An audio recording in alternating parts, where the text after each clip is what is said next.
पदाधिकाऱ्यांना नाही, लोकप्रतिनिधींना नाही.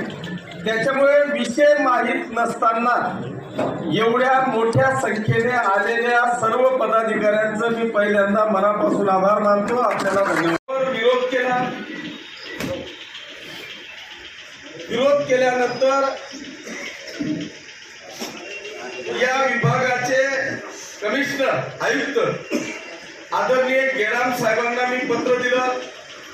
या राज्याचे महसूल मंत्री आदरणीय बावनकुळे साहेबांना पत्र दिलं आणि त्यांना विनंती केली की माझी चाळीसगाव शहरामध्ये उपजिल्हाधिकारी कार्यालय देण्याच्या संदर्भात अजिबात विरोध नाही.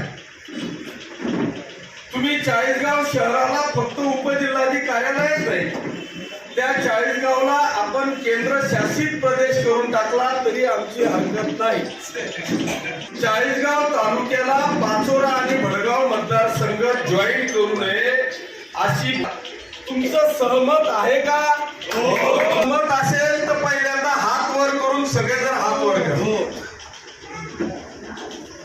हे फक्त विरोधाला विरोध नाही, याचं कारण असं आहे, व्यक्ती असेल त्याला जर का जळगावला उपजिल्हाधिकारी कार्यालय असेल आणि तिथं जर का त्याची एखादी तारीख आली तर त्या ठिकाणी जर माणूस जळगावला गेला तर उपजिल्हाधिकाऱ्याच्या बरोबरच तिथे आमचं कलेक्टर ऑफिस आहे, तिथे सेशन कोर्ट आहे, तिथे जिल्हा परिषद आहे, तिथे SP ऑफिस आहे, तिथे DDR आहे, तिथं सिव्हिल हॉस्पिटल आहे.